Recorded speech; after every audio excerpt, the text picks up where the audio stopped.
sasa. Tumeona vita katika mataifa, tumeona majanga, tumeona njaa, lakini andiko natuambia kuwa tukiyaona haya sasa, tusimame na tujiandae, maana ukombozi wetu uko karibu. Ndiposa tumewajieni jioni ya leo tukiwaambia kuwa majira yameisha, na hivi karibuni Masia hatarudi kuchukua wale ambao wanamngojea. Kwa hivyo jioni ya leo, ukiwa unaendelea na biashara yako, ukiwa unaendelea na shughuli zako za kutafuta riziki, ujiulize, maana tunayaona haya. Tusione tu ni vita dhidi ya mataifa, bali yale ambayo yalikuwa yametabiriwa na manabii wa kale. Walisema kuwa tukiyaona majira kama haya, tujue kuwa Masia yu karibu. Maana pia tunajua kuwa hakuna jua ile siku wala saa ambayo Kristo Yesu atakaporudi. Kwa hivyo jioni ya leo, wacha tuandae mioyo zetu, wacha tutembee katika uhaki, maana hii ndio sasa wakati wa kumrudia Bwana. Hii ndio wakati ambavyo kama wanadamu tunafaa tumkumbatia Yesu Kristo. Tunafaa tujue kuwa siku yoyote Masihi atarudi. Kwa hivyo wapendwa wa Weavers, wanabiashara wa Weavers, vijana ambao wanasikia sauti hii, wamama ambao mnasikia sauti hii, tumekuja tuweze tukakumbushana kuwa tunaishi katika nyakati za mwisho. Tunaishi katika majira ambayo Kristo Yesu atarudi na ataleta ukombozi. Maana hata tukisoma katika kitabu cha Waebrania, anasema kuwa jinsi ambavyo Masia alikufa mara ya kwanza, hatarudi mara ya pili, na hatarudi tena kutufia, bali atarudi kuleta ukombozi kwa wale ambao wanamngojea Bwana. Je, jioni ya leo unamngojea Bwana vipi? Ukiwa katika biashara yako, je, unafanya biashara yako ukijua kuwa kuna siku inakuja ambayo Kristo atatuletea ukombozi? Ukiendelea na shughuli zako kama mama, pengine huko hapa umekuja kununua sapa. Je, unajiandaa namna gani Masia akirudi akupate kule njiani? Je, umeishi maisha yako vipi? Kwa hivyo wapendwa wa Weavers, ni jioni njema ambayo tumekuja tukumbushane kuwa wakati wowote Masihi atarudi. Kwa hivyo sasa ni wakati wa kuangalia wokovu wetu, ni wakati wa kumpokea Bwana, ili akikuja tusiweze tukaangamia. Mbarikiwe. Haya ya Weavers ni jioni njema ambayo tumewatembelea, na ujumbe ni moja, ya kuwa Yesu anarudi. Yapaswa tujiandae, jinsi ambavyo watangulizi wangu wamesoma kwenye neno na kwenye andiko. Wamesema tujiandae. Majira na nyakati tunaweza yaona tukiangalia kwenye runinga zetu, kwenye televisheni zetu, mahali popote. Hata sasa jioni tukienda kuona news ya saa 1, jinsi ambavyo tunaona vita vya Iran na Israel. US ndio imeingia, Spain ndio inaungamana nayo. Tusikuwa tu ni kana kwamba tuzioni. Tukisoma andiko katika kitabu cha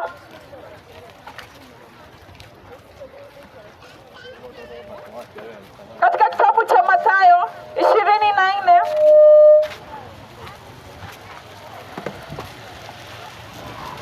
mstari wa 21, neno linasema, for them there will be great tribulation, such have not been from the beginning of the world until now, no and never will be. And if those days have not been cut short, no human being will be saved. But for the sake of the elect, those days will be cut short. Then if anyone says to you, look, here is the Christ, or there he is, do not believe it. For false Christs and false prophets will rise and perform great signs and wonders, so as to lead astray, if possible, even the elect. See, I have told you beforehand. Praise the Lord. Bwana Yesu asifiwe. Haya yote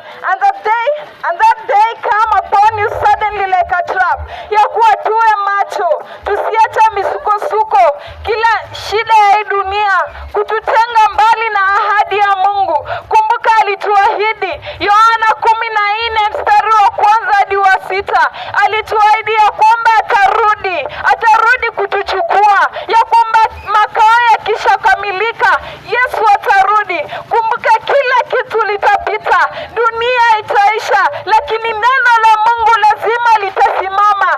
Alituahidi atarudi, lakini lazima atarudi. Tujiandae, maana makao hiyo wenye dhambi hawaingii. Wale tu ambao wamekombolewa, wale tu ambao wamempokea Yesu kama mwokozi wa maisha yao, wale tu ambao wanajiandaa kwa toba, wakiomba, wakikesha, wakimgoja Yesu.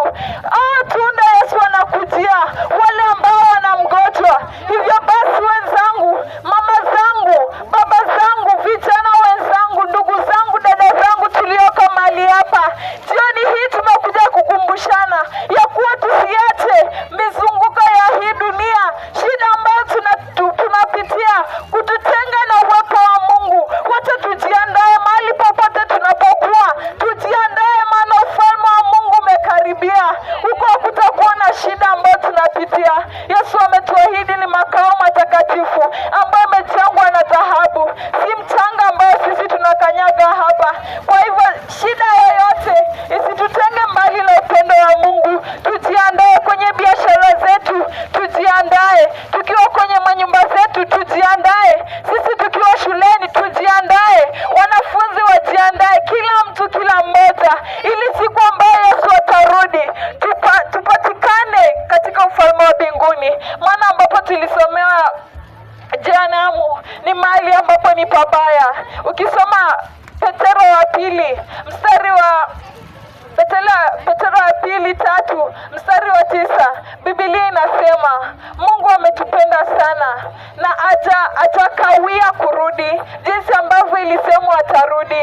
Ndio mimi nilizaliwa nikijua Yesu anarudi. Hadi leo bado tena nasema mimi, baada ya kusikia mimi bado nasema Yesu anarudi. Hajakawia, anangoja tu kila mtu atubu dhambi, kila mtu amkubali Mungu, kila mtu atembee katika njia ambayo inampendeza Mungu, maana hataki yoyote yule angamie jehanamu. Hivyo basi fursa ambayo tunapewa kila siku kuishi ni fursa ya kujichunguza maisha yetu na kutengeneza mienendo yetu iwe sawasawa na Mungu, ili siku ambayo Yesu atarudi tufanyike wenye haki, kumlaki mawinguni, tusije tena tukaibike jehanamu. Hata wapendwa mahali hapa, kubali tu kumpokea Bwana, usiaibike mara mbili. Tuteseke duniani, tena jehanamu inatungoja kuteseka.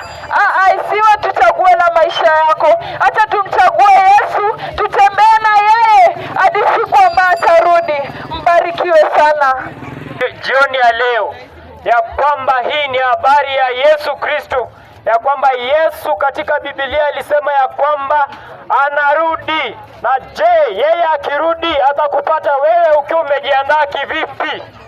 Watu wa Weavers, Yesu anawahitaji ya kwamba hiyo siku atakaporudi tujiandae, tupatikane tukiwa tumejiandaa, tumewachana na dhambi ya usherati, dhambi ya uongo, dhambi ya masengenyo, dhambi ya uwizi. Tuwe tumejiandaa kwa kweli ya kwamba hiyo siku itakapofika tusipatikane mmoja ambao wataingia katika hiyo ziwa la moto. Tupatikane hiyo siku tukiwa watu ambao wamejiandaa vizuri, wamemwongojea Yesu kwa moyo wao wote, kwa utakatifu, katika uhaki, tukimwongojea Yesu Kristo. Ningependa kusoma neno la Bwana katika kitabu cha Petro wa pili mlango wa tatu mstari wa 7, ambao Biblia inatuambia ya kwamba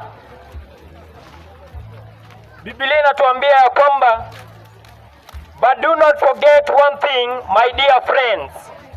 There is a difference in the Lord's sight between one day and 1,000 years. To him, the two are the same. The Lord is not slow to do what he promised. Biblia inasema ya kwamba instead he is patient with you because he doesn't want anyone to be destroyed but wants all to turn away from their sins. Ya kwamba Biblia inatuambia ya kwamba kunaye ahadi ambayo tumeahidiwa. Kwa hivyo tunapoishi katika hii dunia, tunapofanya biashara zetu, wacha mawazo yetu, maisha yetu yaweze kujua ya kwamba kuna mahali ambapo tumeandaliwa, na ya kwamba kila mmoja anafaa kujiandaa kujua ya kwamba siku moja ama siku milioni kwa Bwana, hiyo ni siku moja, ya kwamba Biblia inasema ya kwamba hakuna mtu ajuae siku wala saa ya kurudi kwake Mesia, ili hali Biblia inasema ya kwamba atakuja kama mwivi, ya kwamba asije akakukuta kama haujajiandaa, ya kwamba asikukute kwa dhambi, akukute ukiwa umejiandaa katika uhaki. Biblia inaendelea inasema ya kwamba but the day of the Lord will come like a thief. On that day the heavens will disappear with a shrill noise. Na anasema ya kwamba the heavenly bodies will burn up and destroyed, and the earth will be with everything in it will vanish. Biblia inasema ya kwamba since all things will be destroyed in this way, what kind of people will you be? Biblia inasema ya kwamba wakati Yesu atarudi na uzima wa milele, na Biblia inasema ya kwamba Yesu atakaporudi anarudi akihukumu dhambi, ya kwamba maisha yako ambayo umeishi hapa duniani umeitumia kivipi? Je, umemfurahisha Bwana? Je, umemfuata Bwana? Je, umefanya kadri na mapenzi ya Bwana? Hiyo ndilo swali ambalo Biblia inatuuliza jioni ya leo, ya kwamba wewe kama mtu binafsi, moyo wako je, inamjua Bwana? Mawazo yako je, inamjua Yesu? Kwa hivyo Biblia inatuuliza ya kwamba hiyo siku ambayo haijulikani, siku ambayo Yesu atarudi, je, wewe umejiandaa kivipi? Utakuwa mtu wa aina gani? Biblia inatuuliza hivyo, na ya kwamba Biblia inasema ya kwamba katika kitabu cha Wakolosai 3 mstari wa 1 hadi wa 4 inasema ya kwamba mawazo yetu, roho zetu wacha yaweze kuyafikiria yaliyo juu mbinguni. Mawazo yetu yafikiria Yesu, mawazo yetu yafikiria mbinguni, kwa sababu ya duniani humu yataisha, yatafika mwisho.